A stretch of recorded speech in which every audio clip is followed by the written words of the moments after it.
가기사는 증시 각도기. 안녕하세요. 증시 각도기 TV 시청자 여러분, 투자자 여러분, 도기말 여러분, 청취자 여러분 모두 반갑습니다. 자, 9월 6일 화요일 아침이 밝았습니다. 일단 중부지방은 뭐 그런 대로 뭐 잘 넘어간 것 같은데 남부가 걱정인데 남부 지방에 태풍 피해가 없으시기를 빌겠습니다. 자, 미국 시장은 전일 휴장이었습니다. 노동절 데이로 휴장이었기 때문에 시장이 돌아가지 않았고, 주식시장만 돌아가지 않은 것이 아니라 채권시장도 돌아가지 않았고 환시장도 돌아가지 않았습니다. 그래서 여러분들에게 말씀드릴 수 있는 데이터가 유럽 데이터밖에 없다. 그래서 유럽 시장 한번 살펴보도록 하겠습니다. 자, 먼저 독일부터 1일물 차트로 1일물 차트로 한번 보도록 하겠습니다. 네. 아침에 떨어졌다가 계속 올라가면서 끝났어요. 물론 마이너스로 끝났어요. 네, 마이너스로 끝났지만 하루 종일 올라가면서 마감이 됐다는 게 가장 특징적인 부분이 되겠습니다. 자, 독일 봤으니까 이제 프랑스도 봐줘야죠. 네, 프랑스 1일물로 보도록 하겠습니다. 저 1인물로 아니라서요. 자, 1일물로 보면 흐름이 다르게 나오죠. 네, 보시면 아시겠지만 뚝 떨어져서 시작한 다음에 계속 마이너스 1.2%로 마감되었습니다. 아까 독일은 마이너스 2.2%로 마감되었고요. 자, 영국 볼까요? 이것도 1인물로 보도록 하겠습니다. 자, 영국 보시면 얘는 뭐 더 많이 올랐죠. 그래서 얘는 플러스로 전환되어서 마감이 되었습니다. 0.09% 플러스로 마감이 되었고, 오늘 차트 보여드리지 않은 이탈리아도 똑같은 궤적입니다. 2.01% 마이너스, 유로스톡스 50도 1.53% 마이너스로 마감됐지만 시초가 대비로는 주식시장이 다 올랐습니다. 유럽 시장이 아무래도 악재를 안고 시작했습니다. 어떤 악재죠? 네, 분명히 공급 20% 정도의 물량을 공급해 줄 것이라고 했던 가즈프롬의 노드스트림 1에서의 가스 공급을 차단했죠. 기름이 조금 샜다, 좀 샜는데, 윤활유 같은 게 조금 샜는데, 그래서 증거 사진이 너무 빈약하긴 했지만, 그래서 이제 그걸 끊었어요. 그래서 가스 가격이 폭락을 하다가 다시 반등하면서 마무리가 되었습니다. 우리 가스 가격도 한번 살펴보도록 하겠습니다. 네, 가스 가격이 네, 전일 214유로까지 빠졌었거든요.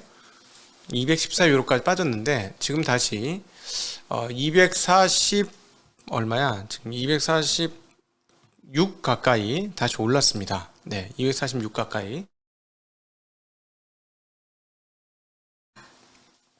자, 올겨울 들어서 이 가스값이 어떻게 될 것이냐, 이 부분이 정말 너무너무 중요합니다. 자, 이것이 올라가면 유럽은 완벽한 경기 침체 상황으로 빠져들 수도 있겠죠. 네, 유럽은 계속 뒤통수를 맞는 상황이기 때문에 물론 이제 지금까지 확충은 많이 해놨다 그래요. 지금 10월달이 넘어가면서 10월달 해놔야 될 것 이상으로 독일 같은 경우 확충을 해놨고, 그 뉴스 이후로 지금 가스값이 급락을 했는데 지금 미국에서 열심히 배로 퍼나르고 있는 거죠. 지금 분명히 그렇습니다. 그런데 이제 그럼에도 불구하고 올겨울이 추워지면 어떻게 할 것이냐, 굉장히 유동적이죠. 그래서 이 부분들은 계속 살아남아 있다. 그래서 유가가 어떻게 되는지, 가격이 어떻게 되는지 굉장히 중요하다. 자, 투자 심리도를 한번 보도록 하죠.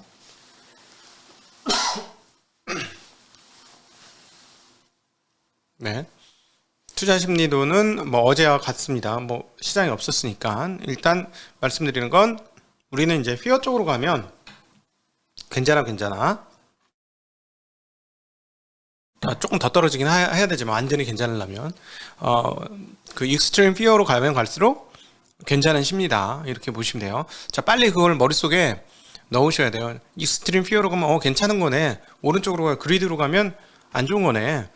네, 그거 보셔야 되고, 그 다음 VIX 지표가 전일 장 시작할 때는 굉장히 크게 올랐었고요. 지금은 한 2% 오른 상태로 마감이 되었습니다. 자, 그리고 중요한 포인트 하나는 오펙 플러스 회의가 있었습니다. 자, 이게 어떻게 되느냐였는데, 네, 그 죄송해요. 몸 좀 이상하네 갑자기. 10월부터 10만 배럴 감산하기로 오펙 플러스 회의에서 얘기가 되었습니다. 그래서 유가가 당연히 상승했겠죠. 지금 유가가 89달러까지 상승을 했고요. 근데 이제 여러분 생각해 보셔야 돼요. 증산이 아니라 감산이거든요. 감산인데 감산인데 한 2달러 오른 거잖아요. 지난 86달러가 저점이었고 이번에. 근데 감산하기로 했는데도 불구하고 이거밖에 안 올랐다? 한번 고민해 봐야죠. 그죠? 감산치고는 생각보다 많이 안 오른 거예요. 네. 그러니까 아무래도 시장은 지금 저 생각을 하고 있는 것 같습니다. 이란이 핵합의 복귀를 할 것이다 라고 생각하는 것 같아요. 그러니까 그것 때문이라도 감산을 한다고 그랬는데도 많이 안 오른 것이고요. 자, 이제 미국이 원하는 그림이죠. 이게 감산을 하려고 하지만 오펙이 제대로 합의에 이르지 못하는 상황들, 또는 오펙이 찢어지는 상황들, 그러면서 자기네들이 자금을 확보하기 위해서 원하는 대로 생산량을 돌리는 그 과정을 미국이 가장 원하는 것이겠죠.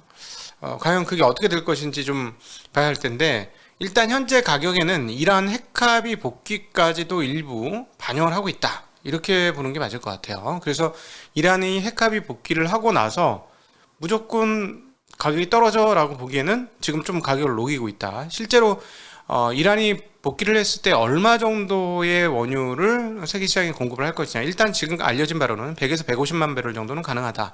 그리고 시간이 지나면 200만 배럴을 넘게도 공급이 가능할 것이다 라는 생각을 지금 시장에서는 일단 하고 있습니다. 자, 저기 그 VIX 지표를 좀 보여드릴게요. 요거는 5년짜리로 보여드리는 것과 좀 더 길게 보여드리는 것이 맞겠습니다. 자, 보시면은요, 이게 치솟으면 아주 짧게 치솟아요. 확 치솟고 또 좀 금방 빠지는 성향이 있습니다. 최근에 그 올라왔을 때는 코로나 때였는데 그때도 미친 듯이 올라갔었죠. 그리고 왼 중앙에 있는 자리는 2008년도 리만 브러스 사태 때예요. 저 때 이제 60을 찍었었고, 저거는 100년 만에 대공황이다 막 이랬을 때였고요. 그다음에 2011년도는 유로존 사태가 있었을 때이고요. 그럼 최근에 2020년은 코로나 사태 때입니다. 그러다가 이번에 본격적으로 연준이 긴축을 시작하게 되자 꽤 높은 수준으로 올랐죠. 네. 꽤 높은 30대까지 올랐습니다. 30대 중반까지. 그러니까 이번에도 적게 오른 건 아니었다. 그런데 그 전에 더 많이 오른 거는 뭐 코로나 사태나 아니면 리먼 브러스 사태 뭐 이럴 때 아주 올라왔었고요. 그리고 짧은 시간 강렬하게 반응을 하죠. 최근에 다시 지금 한 26까지 좀 올라와 있어서요. 그 과거 평균보다는 조금 올라와 있는 상태다 라고 볼 수 있죠. 이거는 심리 지표로 거꾸로 생각해 보시면 어떻다? 네. 심리 지표로 생각해 보시면 지금 시장이 위험을 좀 많이 반영하고 있네 라고 생각하시면 될 것 같아요. 제가 보기에는 뭐 어디 그 언론사에서 하는 Fear and Greed 이런 거보다는 VIX 지표가 훨씬 더 유의미성이 높습니다. 예, 저게 훨씬 더 유의미성이 높다. 개인적으로 이렇게 판단하고 있고요.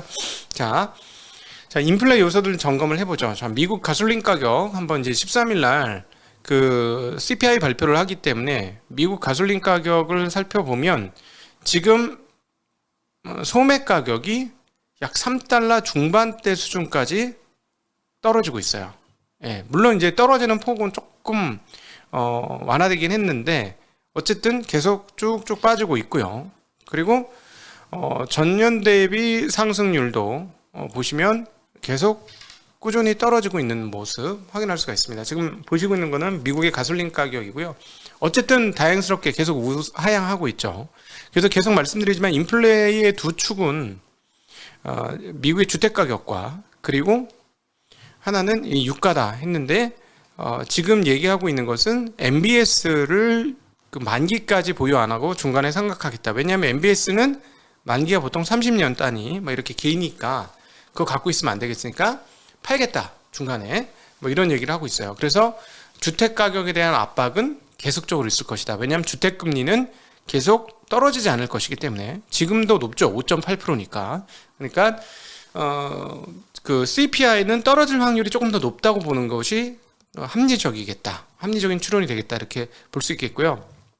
자, 이제부터 미국 시장에서 투자자들의 대응은 어떻게 될 것이냐, 이 부분이 제일 초점인데요. 저의 핵심적인 생각은 뭐냐면 금리에 따른 멀티플을 어디까지 허용할 것이냐 이에요. 예를 들어서 기준금리가 4%까지 올라간다고 하면 시중의 회사채 금리는 얼마가 될까요? 그 정부가 보증하는 1일물짜리가 4%면 회사채 금리는 뭐 모르긴 몰라도 뭐 5% 중반에서 8%, 뭐 조금 더 소기업은 훨씬 더 올라가겠죠, 금리가. 그렇게 되겠죠? 심지어는 두 자릿수 금리도 나오길 겁니다. 3.5%의 기준금리, 연말 기준금리라고 해도 뭐 그것도 뭐 한 5%에서부터 8% 어디 즈음에 회사채 금리가 놓여져 있겠죠. 자, 그러면 계속 말씀드리지만 이익률이 이자율을 따라가지 못하는 회사들의 투자 매력도는 확연히 떨어지게 됩니다. 당연히 그러니까 지금 그것들을 일부 시장에서 반영을 하고 있는 것이고요. 또 하나, 이렇게 높은 금리에 우리는 과연 얼마의 멀티플을 줄 것이냐. 제로 금리에서는 100의 멀티플도 비싼 게 아니라고 말씀드렸어요. 이자가 없는데 뭐 100배짜리 이익이 100배든 1000배든 무슨 상관이야. 이자 돈이 하나도 안 나가는데. 근데 이자 돈이 나가면 문제가 되죠. 이자 돈을 주고 본전을 찾으려면 이익을 최소한 이자 돈 이상은 벌어줘야 되는 기업에 투자를 해야 되니까 이 멀티플에 대한 계산이 달라지는 거예요. 그런데 도대체 미국의 지금 평균 멀티플 14, 15 정도 수준인데 지금 이 평균 멀티플에서 금리가 더 높아질 때 이 평균 멀티플보다 더 낮게 프라이싱을 할 것이냐 아니냐, 평균이니까 됐다라고 할 것이냐. 그래서 시장이, 미국 시장이 평균 멀티플보다도 낮게 프라이싱을 하게 되면 하방이 조금 더 열려 있는 거고요. 아니다, 됐다 하면 뭐 이 정도 떨어지면 된 것이다 라고 볼 수 있는데, 단기적으로는 CPI가, 단기적으로요, 다음 주까지는 CPI가 결정 변수이기 때문에 CPI가 만약에 떨어지면 시장은 떨어진 걸 일부 회복하게 될 겁니다. 그러나 중장기적으로는 금리에 따른 멀티플을 결정하는 과정들이 앞으로 벌어질 것이다, 충분히 생각해 볼 수 있을 거고요. 자, 유동성 중독에 빠져 있는 거 아니야? 오늘 제목 중독인가? 네. 그래서 오늘 시장 장전 한마디는 시장이 쫄아서 다행이다, 그러나 장기적으로는 중독인가? 이게 오늘 제가 선택한 시장 오늘장 한마디, 장전 한마디였습니다. 지금 스톤엑스 파이낸셜의 허버트라는 설립자가 이야기한 걸 연합인포맥스에서 게재하고 있는데요. 재미난 얘기를 했습니다. 최근에 이제 연준이 대체제표를 축소하고 있죠. 9월달 들어서 본격적으로 축소하고 있는 것 같습니다. 그리고 우리 그 지난 일요일날 나왔던 우리 정광우 대표가 하는 얘기가 기존에 했던 것이 좀 레깅이 나오면서 표시가 덜 됐는데 이제 표시가 더 되고 있다. 그리고 제대로 되고 있다. 그리고 지금 9월 달도 원래 하려고 했던 양적 긴축 950억 달러를 진행하고 있는 것으로 추정된다라고 얘기를 했어요. 그런데 여기에 대해서 스톤엑스 파이낸셜 허버트 설립자가 뭐라고 얘기했냐면, 연준의 완만한 대차대조표 축소에도 불구하고 올해 뉴욕 증시가 크게 하락한 것은 나쁜 징조다라고 얘기하면서 이것은 뉴욕 증시가 완화적 통화 정책에 중독됐음을 시사한다라고 얘기했습니다. 충분히 납득이 가는 이야기고요.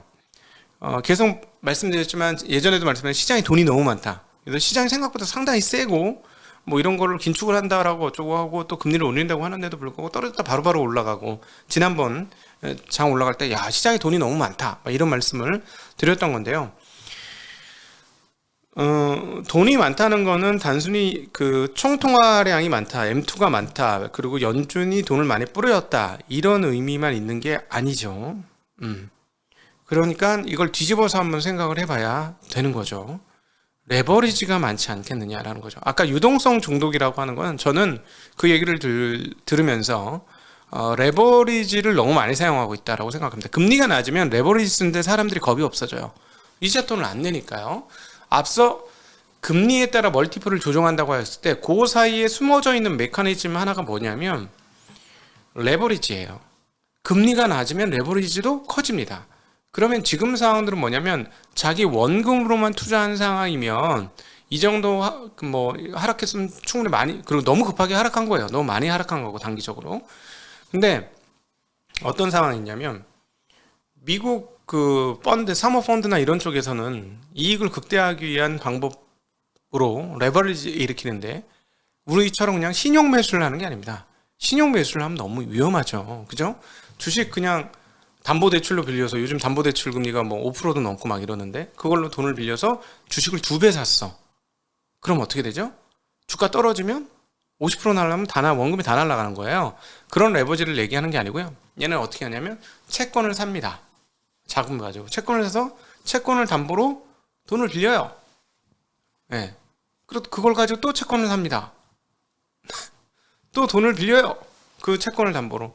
그 돈 가지고 또 채권을 삽니다. 또 담보로 또 돈을 빌려요. 그럼 어떻게 되나요? 레버리지가 일으켜진 거죠. 레버리지 일으켜진 걸 그 돈을 가지고 뭘 한다? 주식을 사요. 주식을 삽니다. 그런데 지금처럼 금리가 올라가는 사람이면 어떻게 됩니까? 채권에 대한 비용이 급격하게 상승하는 거죠. 예를 들어 3번 바퀴를 돌려가지고 3번 채권을 발행해서 현금을 마련한 걸로 주식을 샀다. 이러면 레버리지가 쉽게 얘기하면 거의 3배 가까이 되는 거죠. 그렇게 되는 거잖아요. 자, 그럼 금리가 올라왔을 때 치명타인 거죠. 주가가 떨어지는 것보다 금리가 올라오는 게. 주가 떨어져도 채권이 그냥 있으니까 반대 매매 나갈 일은 없잖아요. 그렇게 되면. 근데 채권 금리가 오르면 어떻게 된다? 이거 채권을 이거 그대로 들고 있어야 돼? 이거 채권 그냥 상환하는 게 낫겠네. 금리가 너무 부담이 되니까 이런 생각을 하겠죠. 그러면 그때 어떻게 되죠? 주식을 팔아야 되는 겁니다. 예, 담보물을 상환하기 위해서. 자, 그렇게 되면 그게 레버리지를 쓴 것이고, 최근에 이렇게 사람이 얘기한 것처럼 완화적인 통화 긴축에도 불구하고 시장이 이렇게까지 크게 변동성을 갖는 것은 시장 유동성에 중독됐음을 시사한다라는 얘기는 그 사이에 이런 내용들이 숨어져 있다는 거죠. 도대체 미국에 있는 투자자들이 얼마의 레버리지를 썼고 지금 얼마 정도의 레버리지를 감쇄시켰는지 그거 잘 모르겠다. 우리가 그건 잘 모르겠다. 그리고 주식시장하고도 있지만 채권시장하고도 이런 레버리지가 많아요. 그러니까는 얘네들이 조금만 이렇게 하면 죽는다 막 그래. 그래서 옛날에 그 레포 시장에 개입하고 그랬었잖아요. 연준이. 예, 그런 과거도 있습니다. 자, 말을 너무 늦게 했나 보다. 한국 이야기를 해야 되는데. 자, 달러화 기준으로 아시아 통화 약세가 지속이 되고 있습니다. 그래서 원화 약세가 또 크게 나타나고 있는데 어제 마감된 외환 동향을 살펴보면 원이 1370.80, 달러 위안도 9427이니까 연중 거의 최저치고요. 달러의 엔도 마찬가지로 140.58이니까 24년 내 최저치고 연중 최저치 부근에 계속 놀고 있습니다. 그래서 아시아 통화가 계속 약세가 되어지고 있다는 거 기억해야 될 대목이고요. 어쨌든 미국 그 채권 시장은 지난 주말 기준으로 조금 숨고르기 들어갔어요.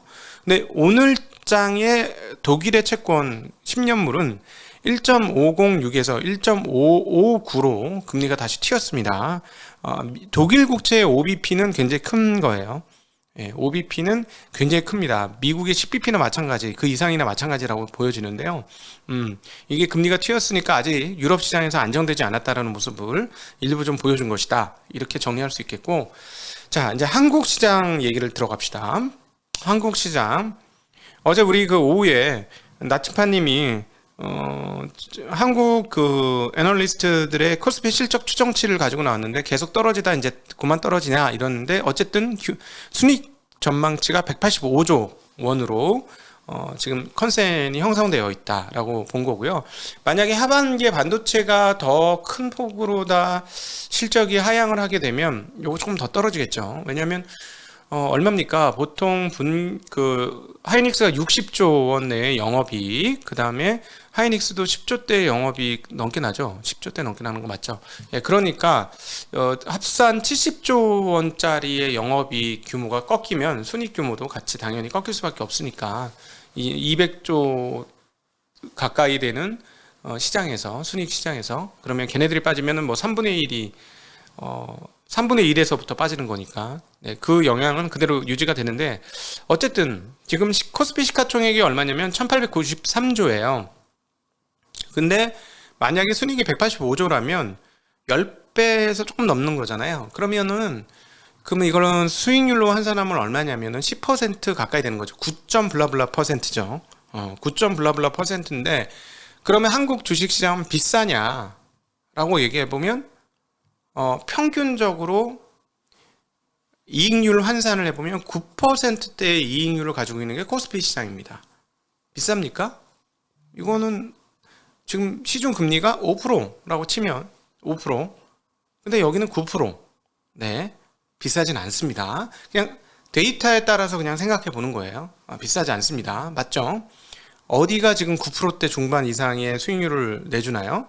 물론 이익 추정치가 하향되면 이 수익률 환산치도 내려갑니다. 그렇죠? 그러나 이미 상당히 210조에서 많이 내려와 있어요. 지금 10% 이상 내려와 있고, 여기서 만약에 10% 더 빠진다고 해도 예를 들어 8%대 블라블라예요. 그렇죠? 그러면은 낮습니까? 시중금리보다? 네, 시중금리도 높습니다. 그래서 한국 주식은 비싼 영역은 아니다라고 보여주고요. 근데 이렇게도 생각해 보셔야 돼요. 작년에 계속해서 말씀드렸던 IPO 했던 기업들의 이익률은 환산 이익률이 2% 안 되는 기업이 부지기수예요. 작년 IPO 한 기업들은. 그러면 근데 걔네들의 시가총액을 합산하면 꽤 높습니다. 합산하면 100조가 넘어요. 자, 그러니까 그 2,900조 시장에서 약 10% 정도가 오버밸류가 되어 있습니다. 오버밸류가 되어 있어서 그 오버밸류 되어 있는 것들을 빼내면 나머지들은 환산 수익률이 10%가 넘는다는 얘기가 나오죠. 10%가 넘는다는 얘기가 나옵니다. 진짜로 나와요. 그러면 한국 기업은 비싼 거냐 싼 거냐? 싸죠. 예, 싼 겁니다. 그래서 시장이 흔들릴 때는 우리가 가격 가치가 있는지를 분석을 해서 이 가격이 가치가 있다라고 보여주면 그걸 버티면서 가는 거예요. 고수들이라고 가격이 떨어지면 후달리지 않을까요? 후달립니다. 그런데 어떻게 버티나요? 과거에 성공 경험이 있으니까 버티는 거고, 첫 번째는. 그 다음에 이 정도 가격이면 정말 싼 가격이야 라고 있으면 버티는 거죠. 그래서 여러분들 이제 시장이 찰랑찰랑거리니까 많은 분들의 마음이 많이 흔들리는데요. 그런 일은 앞으로도 계속 있을 거예요. 거기에 마음 찰랑찰랑하면 시장에서 결코 좋은 결과를 얻을 수가 없어요. 그러니까 우리는 본질을 볼 수 있어야 돼요. 찰랑거리는 시장 흐름 파고 속에서 본질은 어떠냐, 내가 투자했던 기업들의 본질이 어떤가, 이거를 보시는 것이 견딜 수 있는 그런 투자의 힘을, 그 심리의 힘을 준다라는 걸 꼭 기억하시면 좋겠습니다. 어쨌든 한국 주식시장은 지금 연초 대비 코스피는 한 19% 정도 빠졌고요. 코스닥은 한 25% 정도 빠졌어요. 그러니까 뭐 한국 시장은 많이 안 빠졌고, 많이 빠졌고, 그 다음에 그 신용은 현재 거래소에서 10조가 조금 넘고 코스닥에서는 9조가 조금 넘어서 양시장 합계 19조 원으로 다시 조금 늘어나 있는데, 보니까 지난번에 17조에서 더 이상 안 빠지더라고요. 이건 약간 콘크리트층의 신용이 아닌가 이렇게 보셔도 될 것 같습니다. 그리고 코스닥의 그 시가총액 최고치는 2020년 8월 11일께에 2339조였고요. 지금은 얼마다? 네, 지금은 1893조고요. 그 한 20% 정도 빠졌죠. 최고치 대비. 물타기가 많이 됐음에도. 그 다음에 거래소 시총이 최저였을 때는 2020년 3월 19일에 982조 원이었습니다. 그때보다는 여전히 2배 정도 늘어있는 상태입니다. 그때는 코로나로 다 망한다고 할 그때고, 패닉이 발생했고 IMF 때보다 밸류에이션이 더 떨어졌던 그런 단기적인 시점이었고, 그렇기 때문에 이렇게 큰 폭으로 올랐던 것도 있습니다. 자, 이상으로 9월 6일 한국장전 마감하도록 하겠습니다. 감사합니다. 안녕.